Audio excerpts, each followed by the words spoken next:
আসসালামু আলাইকুম everyone, this is Rifat Hasan. Welcome to our English school. আজকের ক্লাসে আমরা আমাদের ডেইলি রুটিন ইংরেজিতে বলা শিখে নেব। অর্থাৎ আমরা ঘুম থেকে ওঠা থেকে শুরু করে রাত্রে আবার ঘুমাতে যাওয়া পর্যন্ত সারাদিন যে কাজগুলো করি সবগুলো কাজ আমরা ইংরেজিতে কিভাবে বলতে হয় সেগুলো শিখে নেব। So let's get started. So আমরা যদি একদম সকালবেলা ঘুম থেকে ওঠা থেকে শুরু করতে চাই, আমি সাধারণত সকালবেলা ঘুম থেকে উঠি। I usually get up early in the morning. I usually get up early in the morning. এখানে get up অর্থ হচ্ছে ঘুম থেকে উঠে পড়া। আমরা যদি বোঝাতে চাই ঘুম থেকে জাস্ট জাগা পেয়েছি বাট বেড থেকে এখনো উঠিনি, সেই ক্ষেত্রে আমরা ওয়েক আপ ব্যবহার করব। আর যদি আমরা বোঝাতে চাই যে আমরা একদম বিছানা থেকে উঠে পড়েছি, সেই ক্ষেত্রে আমরা গেট আপ ব্যবহার করব। তারপর আমি আমার বিছানা পরিষ্কার করি। I make my bed. I make my bed. তারপর আমি আমার দাঁত ব্রাশ করি। I brush my teeth. I brush my teeth. Then আমি আমার মুখ ধৌত করি। I wash my face. I wash my face. তারপর আমি অজু করি। I do ablution. I do ablution. Ablution অর্থ হচ্ছে অজু করা। তারপর আমি নামাজ পড়ি। So I say prayer. I say prayer, অথবা আমরা বলতে পারি I offer salah. I offer salah. আমি নামাজ পড়ি বা নামাজ আদায় করি। তারপর আমি এক কাপ কফি গ্রহণ করি। I take a cup of coffee.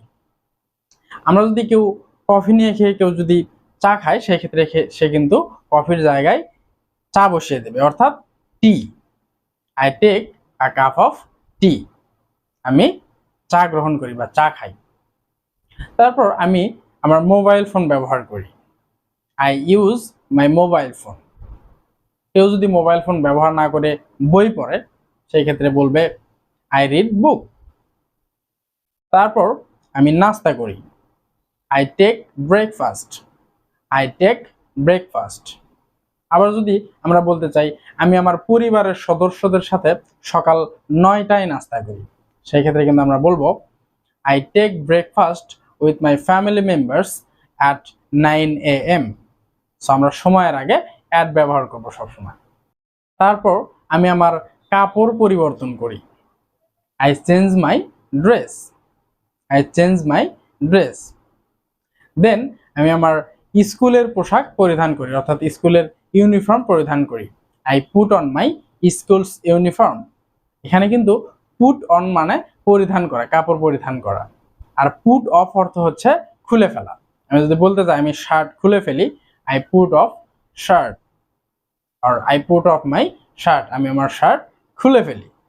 So আমরা পরিধান করার ক্ষেত্রে পুট অন ব্যবহার করব এবং খুলে ফেলার ক্ষেত্রে পুট অফ ব্যবহার করব। তারপর আমি আমার বন্ধুর সাথে সকাল 10টায় স্কুলে যাই। I go to school with my friend at 10 AM. I go to school with my friend at 10 AM. আমরা বাসে করে স্কুলে যাই। We go to school by bus.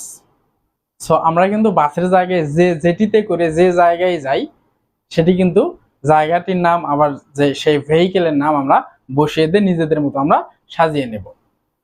So আমরা বাসে করে স্কুলে যাই। We go to school by bus. আমরা বাই ট্রেন বলতে পারি, বাই ট্যাক্সি বলতে পারি। ওকে, আমি স্কুলে 4 ঘন্টা অবস্থান করি। I stay at school about 4 hours. I stay at school about 4 hours. দুপুর 2টায় আমি দুপুরের খাবার খাই।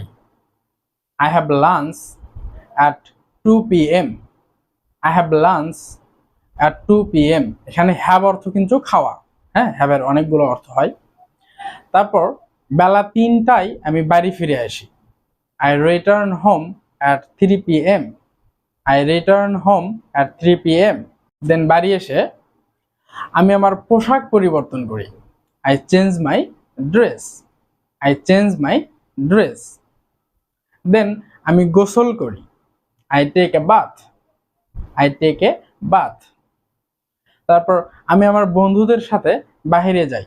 I go outside with my friends. I go outside with my friends.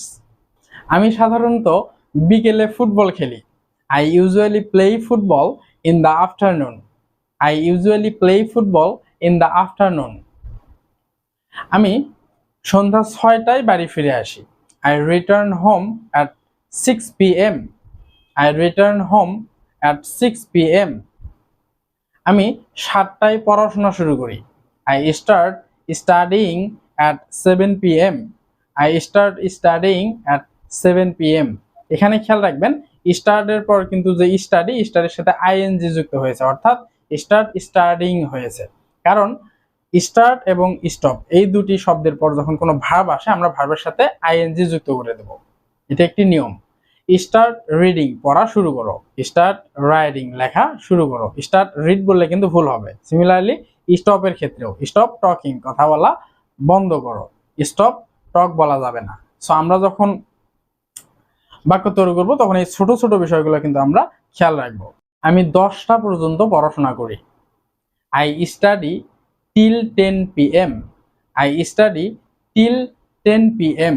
Till অর্থ হচ্ছে পর্যন্ত। তারপর আমি টিভি দেখি। I watch television. I watch television. Then আমি আমার পরিবারের সদস্যদের সাথে রাতের খাবার খাই। I take dinner with my family members. I take dinner with my family members. আমি ঔষধ গ্রহণ করি বা ঔষধ খাই। I take medicine. I take medicine. তারপর একদম আবার শুতে যাওয়ার পালা। সো আমি সাধারণত রাত 11:30টায় ঘুমাতে অভ্যস্ত। I am use to sleeping at 11:30 p.m. I am use to sleeping at 11:30 p.m. এখানে অ্যাম ইউজ টু অর্থ হচ্ছে অভ্যস্ত। So I sleep at 11:30 p.m. আমরা এভাবে বলবো না, কারণ আমরা কখন ঘুমিয়ে যাই কেউ জানি না, সেই জন্য এই কথাটি নির্দিষ্ট করে বলা যাবে না। আমরা কিন্তু এটি অন্যভাবে বলতে পারি। যেমন I usually go to bed at 11:30 p.m. আমি সাধারণত 11:30টায় ঘুমাতে যাই বা বেডে যাই। I usually go to bed at 11:30 p.m.